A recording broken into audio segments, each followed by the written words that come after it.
दोस्तों, आप सभी का हमारे इस YouTube channel Future To You में। और आज जो हम टॉपिक लेके आए हैं वो क्लास 9th का टॉपिक है। चैप्टर नंबर 4 है साइंस से, उसका जो वो है स्ट्रक्चर ऑफ एटम। तो देखो, स्ट्रक्चर ऑफ एटम मतलब कि एटम किस हिसाब से बना हुआ है। देखो, अभी तक हम क्या जानते थे कि एटम एक इंडिविजुअल पार्टिकल है जो कि उसके आगे हम उसको डिवाइड नहीं कर सकते। ठीक है, अभी तक तो हम ये सोच रहे थे कि एटम जो है वो एक इंडिविजुअल पार्टिकल है, अब उसके आगे हम उसको डिवाइड और आगे को नहीं कर सकते। लेकिन सन 1900 से पहले तक सबको यही लगता था कि सन 1900 से पहले तक सबको यही लगता था कि हम इसको आगे और डिवाइड नहीं कर सकते। लेकिन सन 1900 में जे थॉमसन ने क्या करा। सन 1900 में जो थॉमसन थे, जे थॉमसन, उन्होंने इलेक्ट्रॉन को आइडेंटिफाई कर दिया। उन्होंने क्या करा, इलेक्ट्रॉन को आइडेंटिफाई कर दिया। ठीक है, जे थॉमसन ने इलेक्ट्रॉन, अब इलेक्ट्रॉन जो होता है वो होता है, ऐसे हम लिखते हैं इलेक्ट्रॉन को, और इलेक्ट्रॉन के ऊपर जो चार्ज होता है वो होता है नेगेटिव चार्ज। ठीक है, वो होता है नेगेटिव चार्ज। अरे अब यही सोचो, जब हम कंघी को अपने बालों में बाल संवारते हैं तो कंघी क्या होता है कि कंघी को फिर हम अगर छोटे छोटे पीसेस के, कागज़ों के पीसेस के पास लेके जाते हैं तो वो कागज़ को अट्रैक्ट करना शुरू कर देता है। वो अट्रैक्ट क्यों कर रहा है, कुछ ना कुछ तो वहाँ पे चार्ज आया होगा, कोई ना कोई चीज़ तो कोई भी चीज़ तब अट्रैक्ट करती है जब उसके बीच में चार्ज हो। ठीक है, एक के पास ज़्यादा चार्ज हो, एक के पास कम हो, तो क्या होता है कि बराबर चार्ज होता है लेकिन अपोजिट चार्जेस होने चाहिए। अपोजिट चार्ज होने की वजह से ही कोई भी चीज़ अट्रैक्ट करती है। जैसे हमने पढ़ा था कि like charges always repel each other whereas unlike charges always attract each other. Unlike charges हमेशा अट्रैक्ट करते हैं एक दूसरे को, तो वही था। तो अब आगे चल के जे थॉमसन ने इसको कहा कि भाई इलेक्ट्रॉन 1900 में इलेक्ट्रॉन उन्होंने कर दिया। फिर लेकिन इससे पहले ई गोल्डस्टीन ने क्या करा, देखो एक थे ई गोल्डस्टीन, ई गोल्डस्टीन।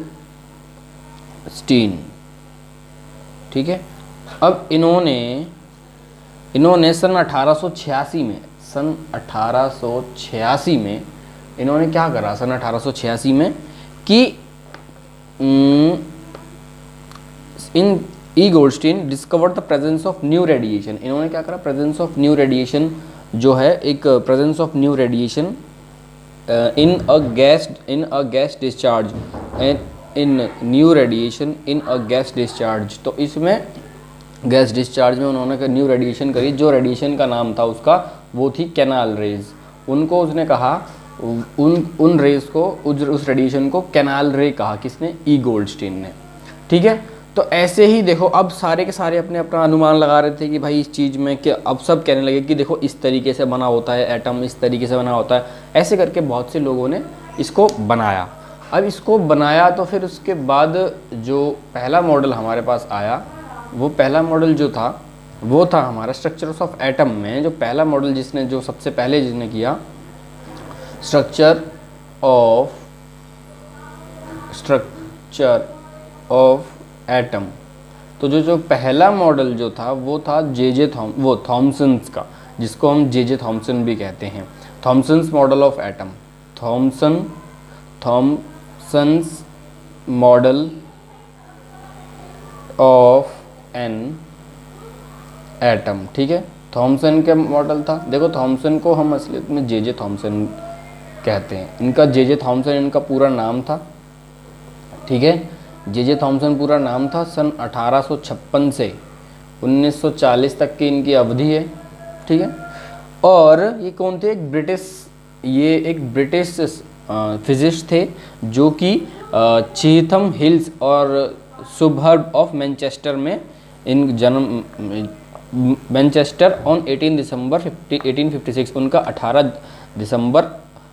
दिसंबर 1856 को इनका जन्म हुआ। He was awarded with a Nobel prize. इनको नोबेल प्राइज़ भी मिला था। देखो, इनका जन्म, बॉर्न कब हुए, ये इनका जन्म हुआ 18 दिसंबर 1856। ये तो बॉर्न है इनका। और 1940 में इनकी मृत्यु हुई थी। देखो, और इनको नोबेल प्राइज़ भी मिला था, ठीक। और नोबेल प्राइज़ इनको मिला फॉर द फिजिक्स इन 1906, 1906 में discovery of electron, Nobel prize मिला था इनको 1906 में। और किस वजह से मिला था? क्योंकि इन्होंने इलेक्ट्रॉन की डिस्कवरी की थी, इलेक्ट्रॉन की डिस्कवरी की थी, डिस्कवरी ऑफ इलेक्ट्रॉन, इलेक्ट्रॉन की डिस्कवरी करने की वजह से इनको मिला था ये नोबेल प्राइज़। ठीक है, फिर he directed a Cavendish laboratory at the Cambridge for the 35 years and 7 of his research assistant won the, इसके इनके इन्होंने लेबोरेटरी थी, एक कैवेंडिश लेबोरेटरी थी कैम्ब्रिज में, 35 साल तक उसमें ये रहे। और इनके जो नीचे असिस्टेंट थे उनको भी इनके कम से कम 7 असिस्टेंट को नोबेल प्राइज़ उनको भी मिला था, नोबेल प्राइज़। ठीक, जो नोबेल प्राइज़ था इनका वो मिला था इन सबको भी, बाकी के जो 7 थे। तो अब ये तो बात कर ली हमने कि ये जे थॉमसन कौन थे। अब इनके मॉडल के बारे में पढ़ते हैं। देखो, आपने तरबूज देखा है? तरबूज, तो तरबूज में क्या होता है कि एक तो देखो बीज होते हैं, है ना, बीज होते हैं हमारे पास, और बाकी जो बच गया वो सब क्या है? बाकी जो बच गया वो सब क्या? खाने की चीज़ें हैं। ठीक है, तो ये कहते थे कि एक एटम जो होता है वो एक तरबूज की तरह होता है, जिसमें कि उसके जो बीज हैं वो इलेक्ट्रॉन हैं, बाकी जो खाने वाला पार्ट है, इटेबल पार्ट, बाकी जो खाने वाला पार्ट है वो हम उसको पॉजिटिव चार्ज कहा जाता है, उसको वो पॉजिटिव चार्ज है। जो बीज हैं वो इलेक्ट्रॉन हैं, नेगेटिव चार्ज हैं, बाकी पॉजिटिव चार्ज हैं। और इस मॉडल को हम एक और नाम से जानते हैं। इस मॉडल के 2 नाम हैं, एक तो है Christmas pudding model, Christmas pudding model, ठीक है, और एक है वाटरमेलन, ठीक है, वाटरमेलन मॉडल। तो ये 2 तरीके से मॉडल था। इसमें उनका कहना था कि देखो जो बीज हैं वो क्या है? पॉजिटिव, नेगेटिव चार्ज हैं, बाकी जो खाने वाला पार्ट है वो सारा क्या है? पॉजिटिव चार्ज है। ठीक, तो ये था, इन्होंने कहा ऐसा। लेकिन थॉमसन ने अब क्या लिखा? अब इसके प्रपोजल्स देखो, थॉमसन ने क्या प्रपोज कर दिया। अब देखो, पूरा देखो, आपको दिखाते हैं। थॉमसन प्रपोज्ड दैट पहला, N atom consist of positive charge, N atom consist of A positively charged sphere, and the electrons are embedded in it. Second है the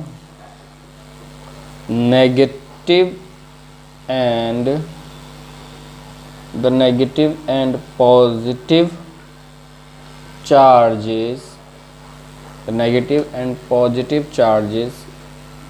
are equal in magnitude, so the atom as a whole is electrically neutral. So the atom as whole is electrically neutral, ठीक है। कहने का अर्थात ये है कि देखो, an atom consist of positive charge sphere, positively charged sphere, and electrons are embedded in it. कहने का अर्थात है एक इलेक्ट्रॉन, एक जो एटम होता है वो एक पॉजिटिव चार्ज स्फेयर होता है, जिसके अंदर इलेक्ट्रॉन्स जो होते हैं वो अंदर होते हैं जिसके, ठीक है। और उन्होंने ये भी कहा कि the negative and the positive charge are equal in magnitude. जो उन्होंने ये भी कहा कि जो नेगेटिव चार्ज हैं और पॉजिटिव चार्ज है, नंबर ऑफ इलेक्ट्रॉन जो होगा वो नंबर ऑफ पॉजिटिव चार्ज जितना होगा उतना ही नेगेटिव चार्ज भी होगा, मतलब बराबर होंगे, ठीक है। और देखो, although Thomson's model explained that atom are electrically neutral, मान लिया कि थॉमसन के मॉडल ने ये तो कहा, चलो ठीक है, कि जो एटम है वो एक इलेक्ट्रिकली न्यूट्रल है, एटम जो है वो एक इलेक्ट्रिकली न्यूट्रल है। The result of experiment carried out by the other scientist could not be explained by this model. लेकिन जो इसके आगे जो साइंटिस्ट आए, उन्होंने जब इसके रिजल्ट्स और निकाले तो उन रिजल्ट्स में क्या हुआ कि उन रिजल्ट्स में जो उनकी जो ऑब्जर्वेशंस आई थी उन पर इनका जो मॉडल था वो खरा नहीं उतरा। इस वजह से ये वाला जो मॉडल था ये हो गया रिजेक्ट। फिर आगे आते हैं हमारे रदरफोर्ड मॉडल। उस रदरफोर्ड मॉडल के बारे में हम अगली वीडियो में पढ़ेंगे। तब तक के लिए धन्यवाद।